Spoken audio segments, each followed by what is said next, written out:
देखिए, बहुत दुखद घटना है। इस तरह की घटना नहीं घटनी चाहिए थी, लेकिन हम लोग बार बार कह रहे हैं कि सरकार क्या कर रही है। आखिर जिसकी जिम्मेदारी है वो लोग इस पे क्या एक्शन लिए हैं कि इस तरह की घटना ना हो। जो एक तरफ से कहा जा रहा है कि सरकार यहाँ पे जो शराब बंद है, और एक तरफ लोग गलत तरीका शराब पी के मर रहे हैं, तो आखिर सरकार कब जागेगी, कब कार्रवाई करेगी। बहुत दुखद है जिनके परिवार के सदस्यों का इसमें देहांत हुआ है।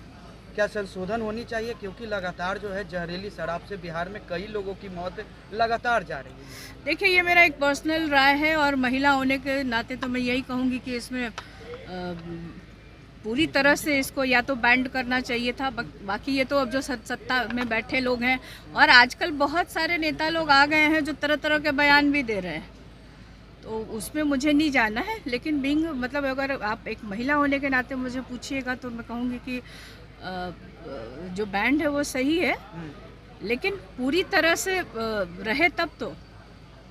आप लोगों की पार्टी को परिवारवाद की पार्टी कही जाती थी, लेकिन जीतन राम मांझी की बहू अब इमामगंज से उपचुनाव लड़ने वाली है। तो हो सकता है वो उनके परिवार की नहीं है, किसी और की बहू होंगी।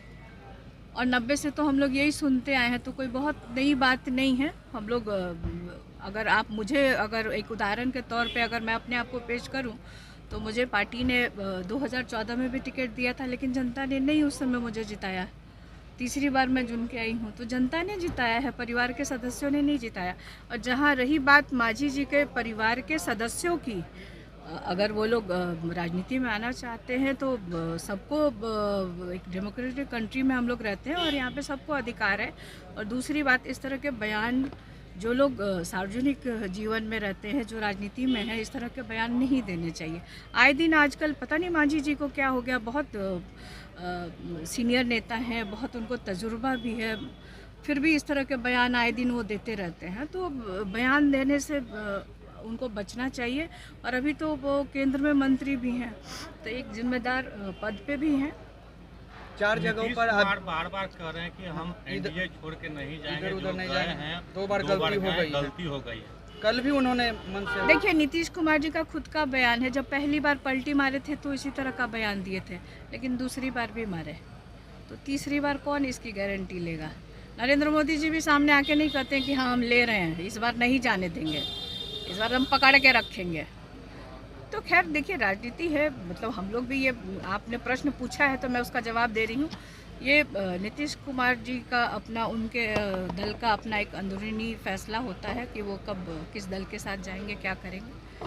बट यदि नीतीश कुमार महागठबंधन में आते हैं तो स्वागत होगा। देखिए, ये तो हमारे दल के नेता लोग तय करेंगे। एक आखिरी सवाल लेंगे कि 4 जगहों पर बिहार विधानसभा में के उपचुनाव होने हैं, क्या महागठबंधन 4 सीटों पर जीतेंगी? क्योंकि प्रशांत किशोर भी अपनी पार्टी को लॉन्च कर दिया, उन्होंने भी अपने प्रत्याशी को उतार दिया। देखिए, चुनाव, अभी उपचुनाव 4 जगह होना है जी। और सभी दल की ये कोशिश होती है कि उसके दल के लोग ज़्यादा से संख्या में जीते। और अगर लोकल मुद्दों पे और स्थानीय मुद्दे पे अगर बिहार को लेकर के अगर ये चुनाव होगा, तो मुझे लगता है कि राष्ट्रीय जनता दल 4 सीटों पे जीत हासिल करेगी। वो बेरोजगारी का देख लीजिए आप, वही आलम है, महंगाई की वही बात कर लीजिए। अगर किसी अन्य मुद्दे में अगर मतदाताओं को भरमाया नहीं गया, उनके ऊपर प्रशासनिक प्रेशर नहीं आया, तो मुझे लगता है, पूरी उम्मीद है कि इंडिया गठबंधन के जितने भी प्रत्याशी होंगे